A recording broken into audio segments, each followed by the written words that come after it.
Hey, welcome back to How to BBQ Right. I'm Malcom Reed, and today I've got this compact Duroc pork loin that I'm going to turn into my Steakhouse Chops. We're going to cut them extra thick, butterfly them, get them seasoned up, and then I'm going to glaze them at the end with the bourbon butter glaze. Doing all this on my new PK360. Let's get to cooking. So when I got this compact Duroc pork loin, it come in a big bag and it needed to be trimmed up a little. I just cleaned the fat off the top of it, got that silver skin off. It had a little bit of that skirt meat on the side of it. I wanted just a really good center cut piece of pork loin that I could turn into these big monster chops we're gonna do. Now once you get it cleaned up, you gotta slice it for the chops. And so what I'm gonna do is I wanna imagine that I'm taking a piece about as wide as my hand here, and that's where I wanna make my cuts. And I know it's gonna look like a big pork chop, but I want a big serving. This is a pork chop that you would get in a steakhouse, and it needs to be, 12 ounces of good pork. So we're cutting them kind of thick to start. And what we're gonna do now is we're gonna take each one of these individually, and we're gonna come back and we're gonna butterfly it. And what that means is we're gonna take it and cut it in the middle, but you don't wanna cut all the way through. You wanna make a shallow cut and open it up. It's gonna butterfly out, and it gives you this big chop that now we've got a chop that's the size of a steak, and that's going to be great. Once we get it seasoned up, we get it grilled off. So now that we have our chops butterflied, it's time to get some seasoning on them, and I'm going to use my salt, pepper, and garlic. I know you've seen me using my AP rub. Get a good coat of that AP. These are thick cut chops, and they need a lot of seasoning. And we're also going to put a layer of coarse rub on it. It's got some garlic, some onion, some pieces of oregano, some really good herbs in it. Of course, it's got some salt and more pepper in it. But this gives these chops a lot of texture. Now we're just flipping our chops over. We're gonna do the same seasoning, AP. And you just want a good coat of this steak rub. I mean, that's where the steakhouse flavor is coming from. So we've got our chops seasoned. They just need to hang out for a minute, not long. It's gonna be perfect time for us to fire up this 360. Let's get a chimney going and get it hot. So I'm gonna fire up a chimney of charcoal today, and I'm just using Royal Oak Chef Select briquettes. We're gonna use a couple wax starter cubes to get them going. When they get good and hot, pour them in the bottom of your grill. On this 360, I'm keeping them over on one side, and you can do the same thing on yours. We wanna make that two-zone fire. We got a hot side and a cool side. Throw a couple chunks of cherry wood on the fire so we can get a little bit of good smoke going. And you'll notice I've got a set of grill grates right on top. These are gonna give these chops some beautiful grill marks. You want to put a light coat of cooking spray on there and just let the 360 come up. Whatever grill you're cooking on today, you want to make sure you got proper airflow, let those coals get good and hot, and create that two-zone fire. So while the grill's coming up to temperature, I'm going to put together this bourbon butter glaze. We're starting out with about half a stick of butter, some brown sugar, a little bit of honey, a little bit of Dijon mustard, and you got to have some good Kentucky bourbon. Let all this come together, stir it real good, and reduce it by half. It's gonna get real thick, real sticky. That's when you wanna get it off the heat and just let it hang out until we get ready to glaze the chops at the end.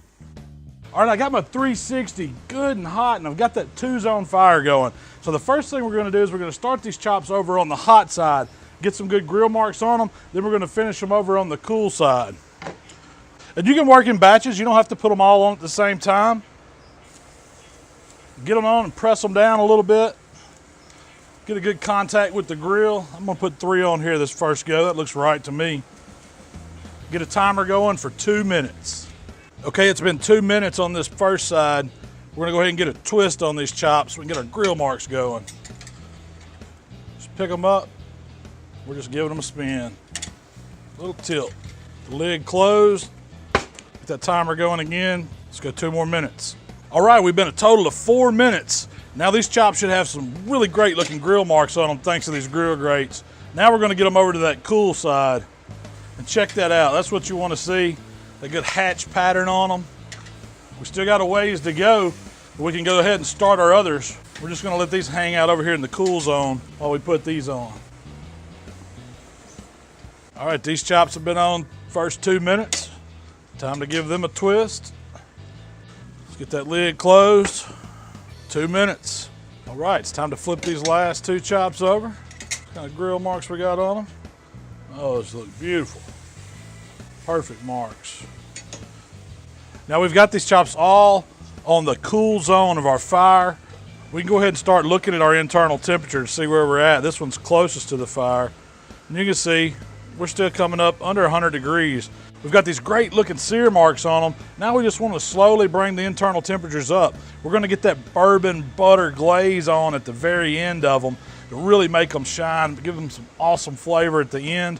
But we just need to let the internal temps come up. We've got a little ways to go. It don't take long, but I love bringing them up slow. So let's get the lid closed, let these chops cook. So we're really not worried about time at this point. It's all about internal temperature. Use your thermometer. We're gonna get them off when they get to about 135. That's perfect for me. They're gonna carry over a little bit. They've been on this hot PK360. It's gonna make them carry over. Doesn't matter what grill you're cooking on, you can do this. Just set your grill up for a 2-zone fire, just like I have. You'll have some great steakhouse chops in a matter of no time. All right, our chops, you can see we're starting to get in that 130 degree, 132, 133. I don't want them to go a whole lot longer. So now is when you want to start getting this glaze on. We've got that butter, bourbon, brown sugar, honey glaze we've mixed up. And I'm just going to start putting this on the tops of these chops. And we're going to let the heat cook it down and glaze it over the top of them.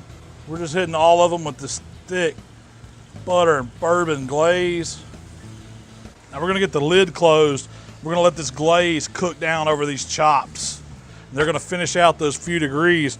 It's going to take them 5-10 more minutes tops and they're going to be done, but you want to watch them and get them off. They're in that 135 range. Hey, if you like your chops more done than that, go right ahead, cook them a little longer. It's not going to hurt my feelings. They're perfect when they're about 140 finished out. They still got a lot of juice in them and you never have to worry about a dry chop. Hey, these are almost done. We're going to get them off in a few minutes. We'll show you, and we're going to get them on the board and I get to try them. That's the best part of the day.